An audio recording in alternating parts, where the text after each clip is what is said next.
छठवां अध्याय संपूर्णम।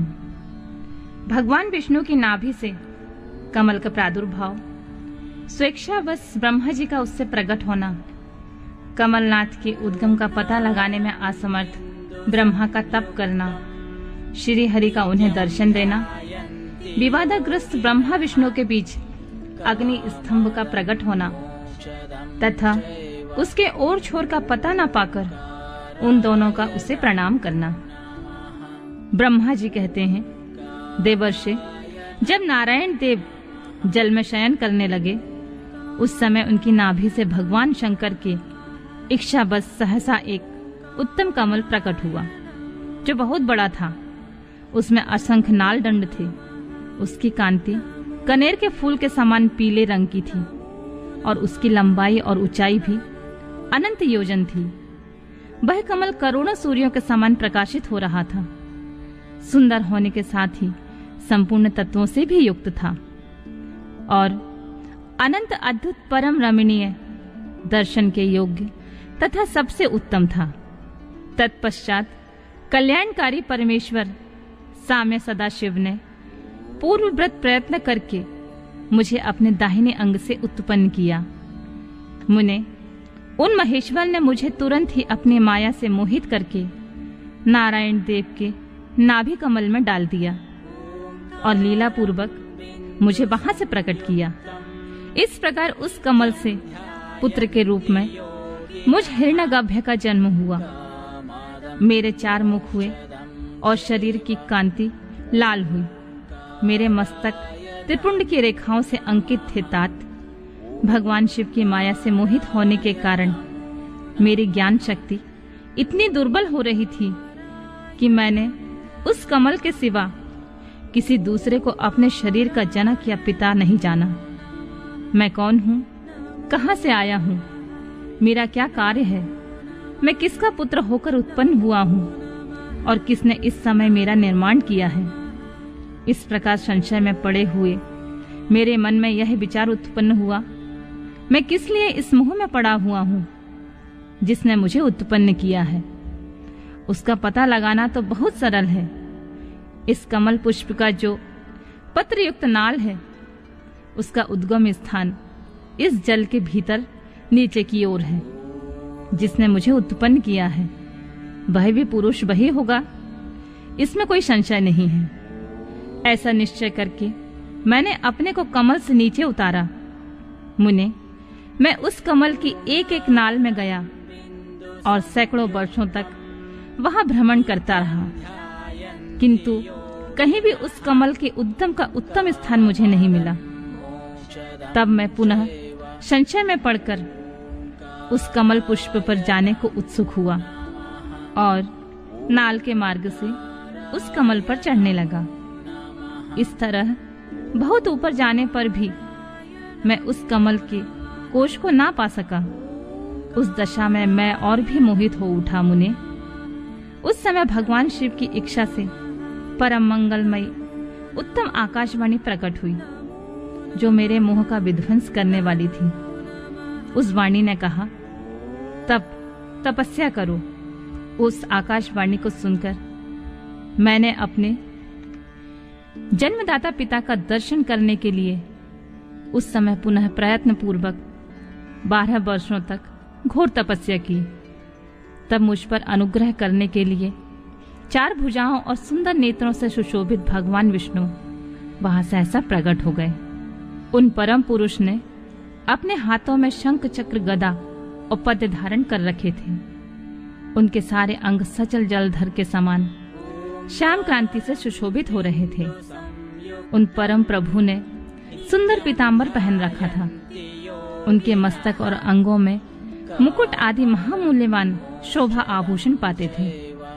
उनका मुखार बिंद प्रसन्नता से खिला हुआ था। मैं उनकी छवि पर मोहित हो रहा था। वे मुझे करोड़ों कामदेवों के समान मनोहर दिखाई दिए। उनका यह अत्यंत रूप देखकर मुझे बड़ा आश्चर्य हुआ। वे सांवली और सुनहरी आभा से उद्दासित हो रहे थे। उस समय उन सब तत्व रूप सर्वथा सर्वात्मा 4 भुजा धारण करने वाले महाभाव नारायण देव को वहां उस रूप में अपने साथ देखकर मुझे बड़ा हर्ष हुआ। तदंतर उन नारायण देव के साथ मेरी बातचीत आरंभ हुई।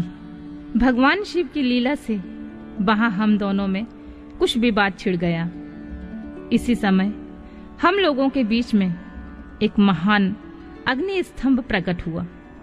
मैंने और श्री विष्णु ने क्रमशः ऊपर से और नीचे जाकर उसके आदि अंत का पता लगाने के लिए बड़ा प्रयत्न किया, परंतु इसमें कहीं उसका ओर छोर नहीं मिला। मैं थककर ऊपर से नीचे लौट आया और भगवान विष्णु भी उसी तरह नीचे से ऊपर आकर मुझसे मिले। हम दोनों शिव की माया से मोहित थे। श्री हरि ने मेरे साथ आगे पीछे और अगल बगल में परमेश्वर शिव को प्रणाम किया।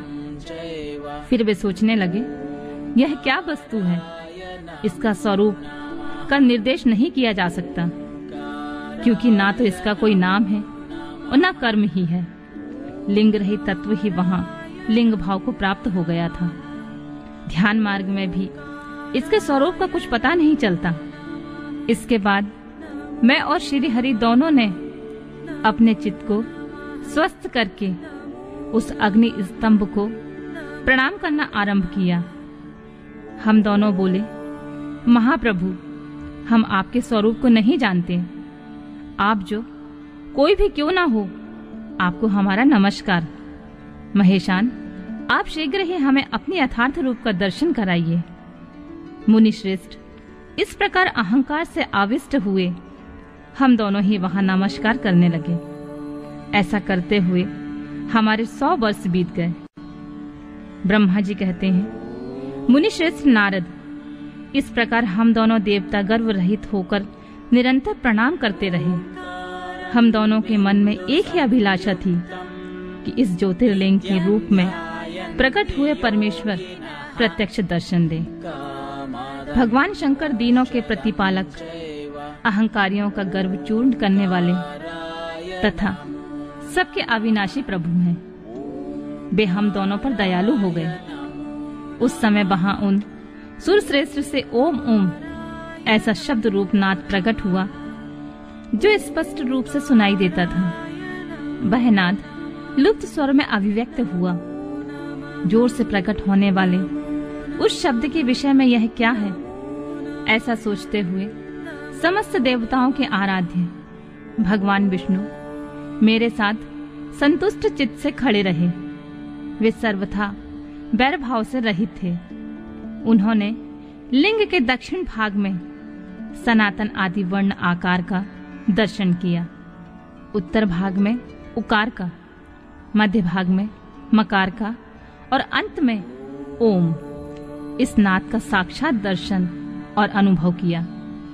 दक्षिण भाग में प्रकट हुए आदि वर्ण आकार को सूर्य मंडल के समान तेजोमय देखकर जब उन्होंने उत्तर भाग में दृष्टिपात किया, तब वहां उकार वर्ण अग्नि के समान दीप्तिशाली दिखाई दिया।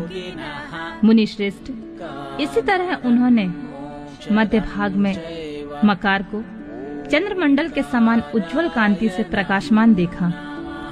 तदंतर जब उसके बाद दृष्टि डाली, तब शुद्ध स्फटिक मणि के समान निर्मल प्रभा से युक्त तुराय तुरीय अमल, निष्कल, निरूपद्रव, निर्द्वंद, अद्वितीय, शून्यमय, ब्रह्मा और अभ्यंतर के भेद से रहित, ब्रह्मांतर भेद से युक्त जगत के भीतर और बाहर स्वयं ही स्थित, आदि मध्य और अंत से रहित, आनंद आदि के कारण तथा सबके परम आश्रय, सत्य आनंद एवं अमृत स्वरूप पर ब्रह्मा का साक्षात्कार किया। उस समय श्री हरि यह सोचने लगे कि यह अग्नि स्तंभ यहाँ कैसे प्रकट हुआ। मैं इस अनुपम अनल स्तंभ के नीचे जाऊंगा। ऐसा विचार करते हुए श्री हरि ने वेद और शब्द दोनों के आवेश से युक्त विश्वात्मा शिव का चिंतन किया। तब वहां एक ऋषि प्रकट हुए जो ऋषि समूह के परम